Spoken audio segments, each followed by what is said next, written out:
hey, this is Harriet's Florida Kitchen. I'm Harriet. This is Florida. We're in my kitchen.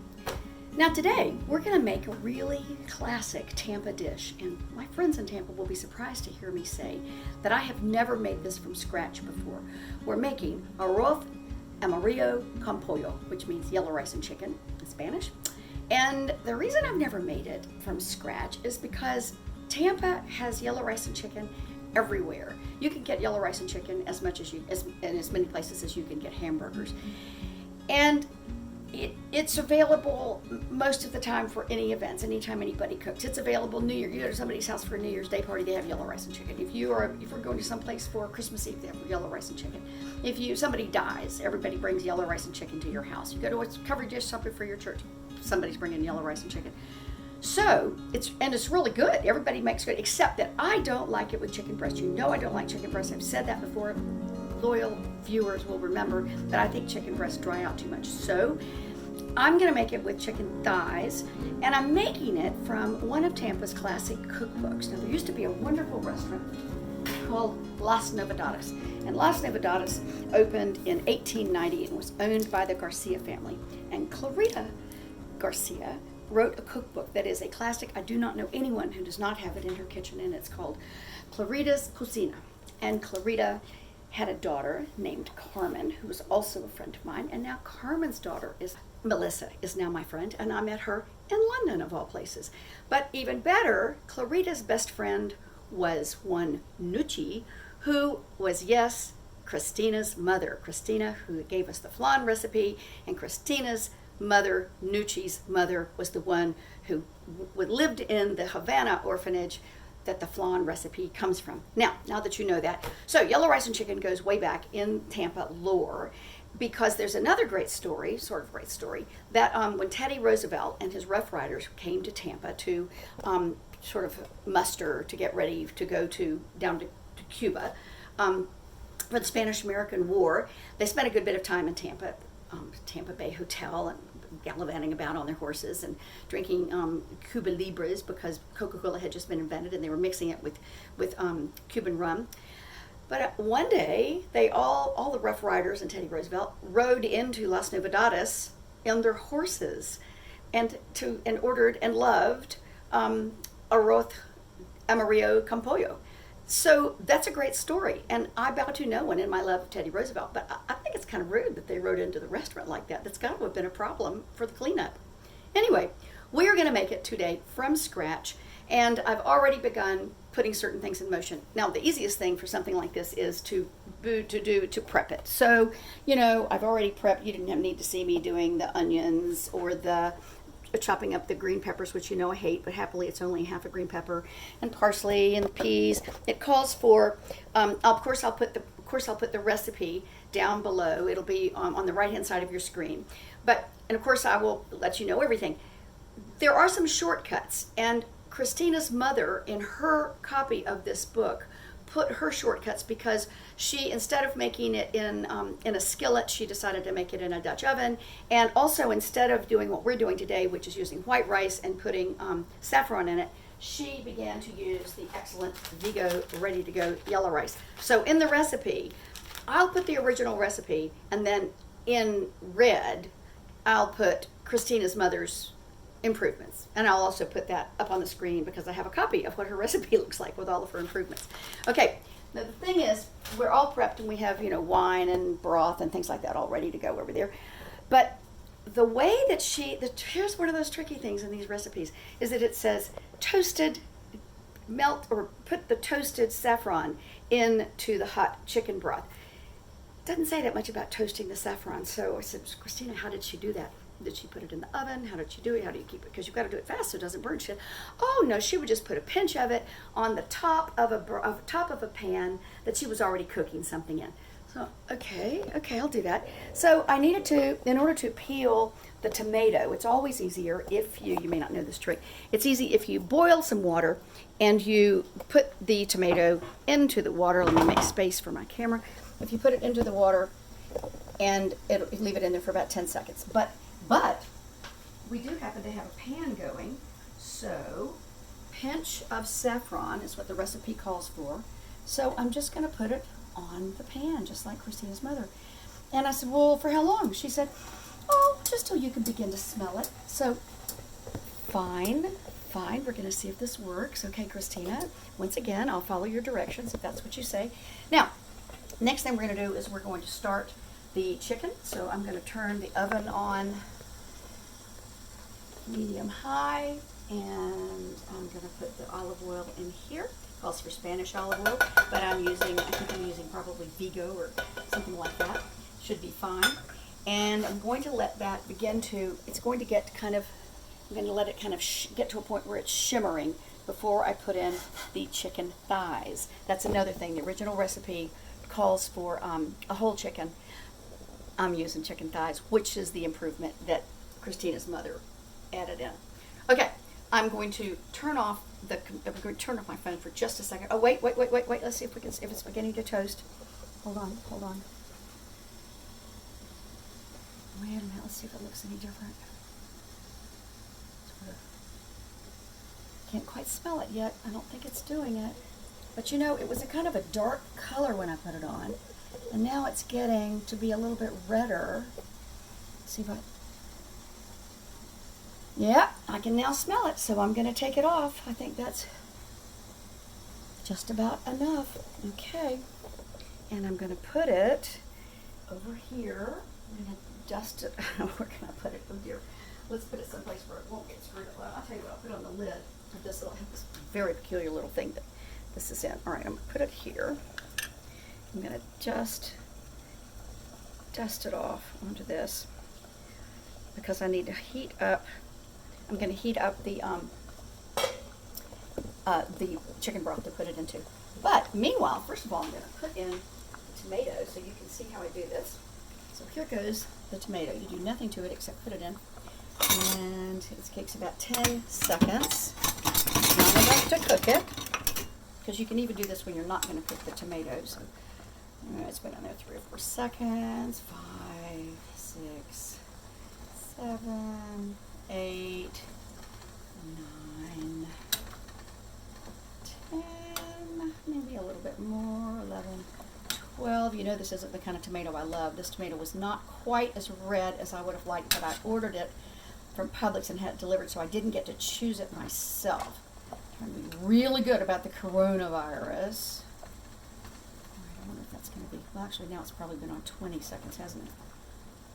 Okay, a little bit longer. Looks like it's going to peel more easily. Okay, take that out. I'm going to lift it up. Put it over here to be peeled.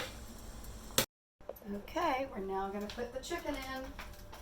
It's going to start frying, but it's not really going to fry. It's going to saute.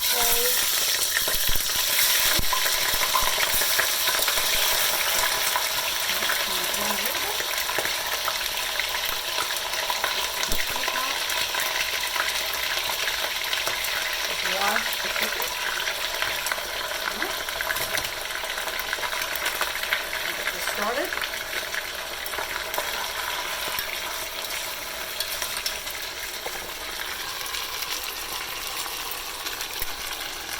The idea is to brown the chicken.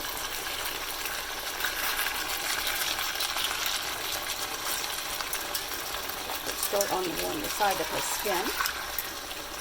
Yep. All right. Now, okay. And the next thing is we're going to peel that fine looking.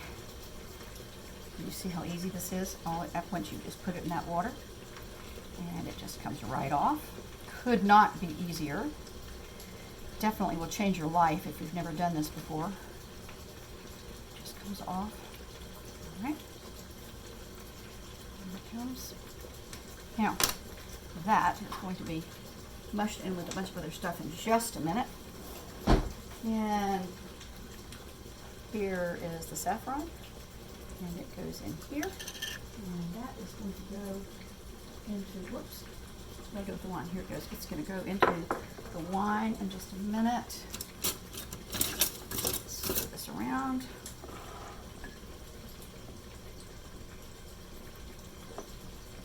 Now that can sit and melt just a little bit. Now don't panic if you see the cost of saffron. It is a fortune. If you can buy a tiny bit, it's great, but it is actually, it's depending on the market, it can be more expensive than gold. So you don't want to use a lot, but on the other hand, you don't have to use a lot. Okay, so here's some more that can go in. Don't waste a bit. Okay, that looks great. Okay, chicken is doing pretty well over here.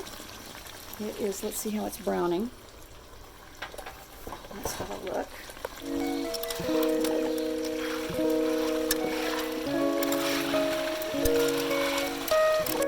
This is what cookbook looks like. Clarita's Cocina. And so we've started the fryers. We've got them in the olive oil, and we have chopped one onion. Now, as soon as we get the chickens out, we're going to move them over to into another dish, and we're going to use this one. No, we don't want to use this one. Use another bowl to use. Chickens will go in here, and then to the drippings, we'll put in the onions and the green pepper, which are already cut up, and then we'll saute those, and then we'll put in the tomato, garlic, tomato juice, and all of that. Now, one thing I'm going to prep that I haven't done yet is that you may have only bought your pimentos already cut up, but it is possible to buy a canned pimento, just one. And so this is going to be the very end. This is going to be how we decorate the yellow rice and chicken. It's going to be so pretty, and it tastes so good. Get that ready. And we are also going to do a little bit more prepping of the garlic. You've seen this before. This is a very handy thing to have. I've done part of it. You put the garlic in the top, and all you do is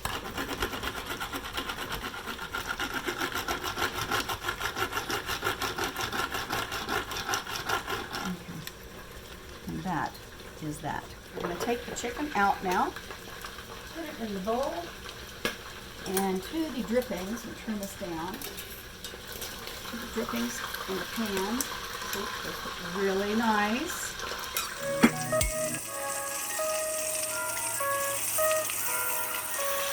I'm going to now add the onions.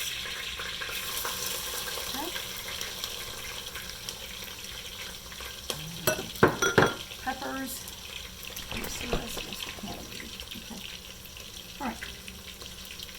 Now,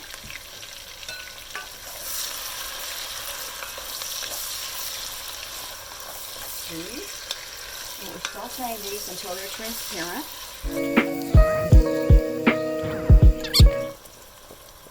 I'm going to add the warmed. Remember, I warmed this broth, 1 cup of broth. It calls for 1 cup of broth, and then it calls for 2 1/4 cups of broth. So they are 2 separate situations. So this is going into the 1/4 cup of white wine. So I'll put your end, get rid of that. Now those can move over. This. Okay. Chop it finely. Enough to be all that time because it's going to be cooked in the pan and it is going to sort of get melted.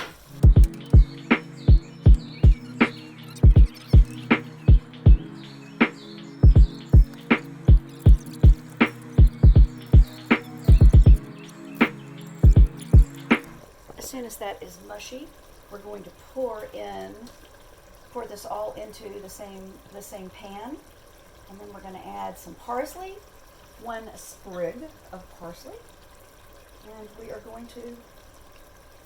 Are we supposed to chop this parsley? Let's find out. No, it doesn't look. Okay, this looks pretty mushy to me. So now we're going to put the chicken back in here and spread it around.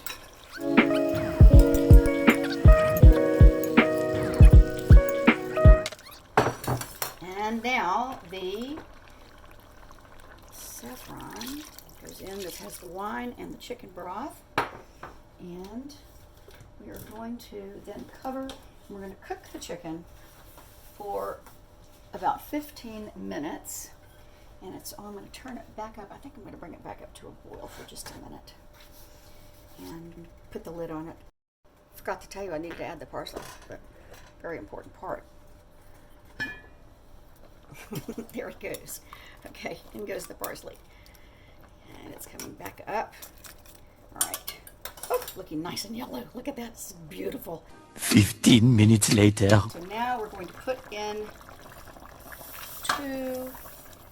2¼ cups of chicken broth.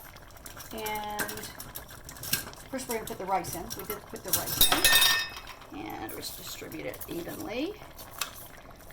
So, yes. Okay, that was 2 cups of long grain rice. Let's make sure that's that. And then the 2¼ cups of chicken broth. Okay. And now we are going to put that back, the lid back on, and we're going to bring it to a boil again. Actually, we're not going to put the lid on until we bring it to a boil. Good idea. And let's make sure actually that we don't have anything on the bottom. That would be real unpleasant. Okay. Bringing this to a boil. Be back in a sec. Coming to a boil. And I've preheated the oven to 325. And now I'm going to put this in.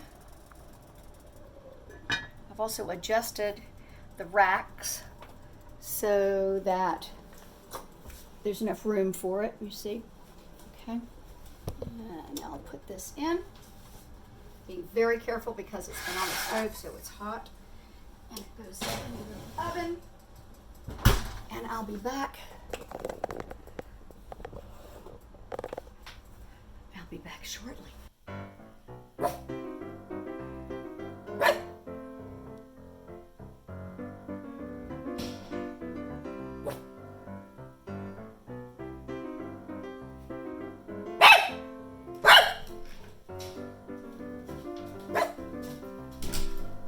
Okay.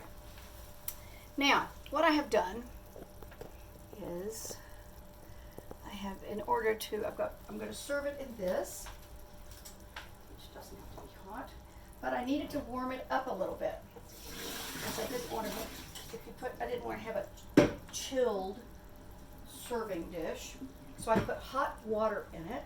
I could have put it in the oven, but then it's really too hot to put on the table, and it also can do a little more cooking of the food, so I didn't want to do that. So I put hot water in it and I'll let it just sit for a while. That's my mom's favorite trick. So it's ready now for me to put the chicken in.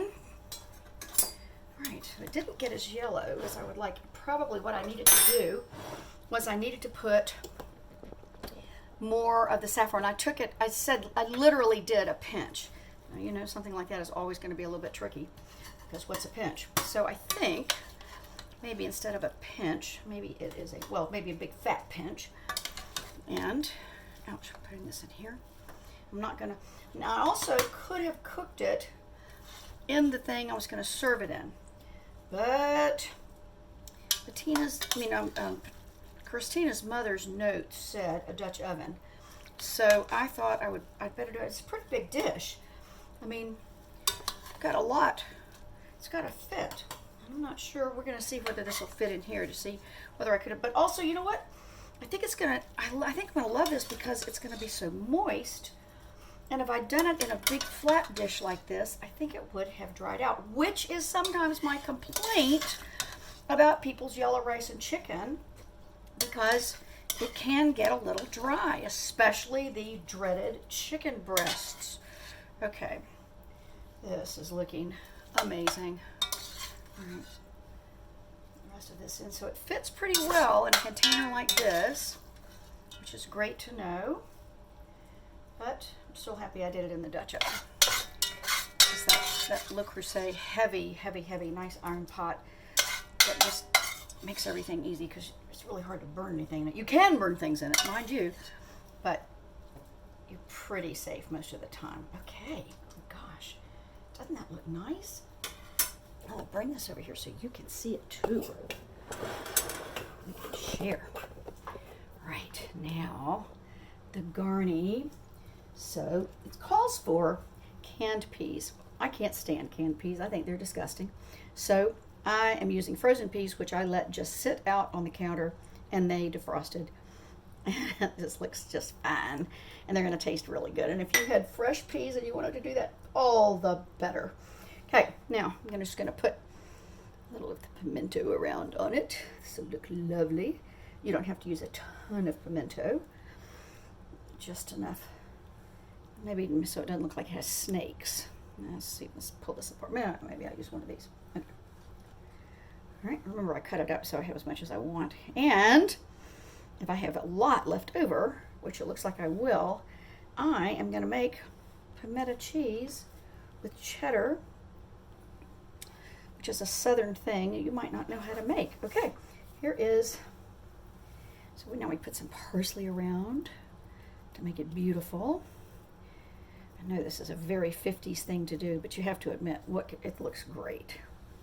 Okay, put it down like that. Okay. Oh, yum. So, Clarita says, let it sit for 15 minutes before you serve it. And also, you just sprinkle, yes, a little wine on it. Oh, good idea. What a really good idea. Maybe not too much. Oh, how much is too much? Okay, yum. Okay, so I'm gonna let it sit a few minutes. I am gonna let it sit so it can have some of that wine. And I'll be back in just a second. Okay, it is looking pretty wonderful. I'm gonna put this down so you can see it. Maybe I won't put it down. Yes, I will. Okay, so you see it like that. And, all right, I'm gonna serve it on this plate. Push all this back. All right. Serve it with, right? Should be fine. Oh, I think it looks really good. Okay. Put it on this plate. Maybe a little of the pimento too. Okay. Now, let's see how it actually tastes. No. Knife.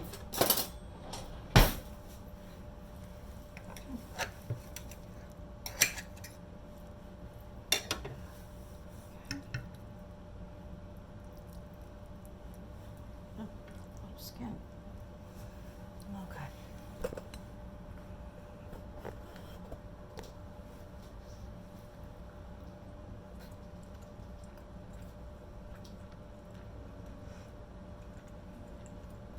Oh my gosh. Oh my gosh. It is so much better than anybody else's I've ever had. I don't care whether it's been in a restaurant or made by somebody really good. This is an amazing recipe, and this is an amazing way to make it. No. No. It's not as yellow. We've already discussed that.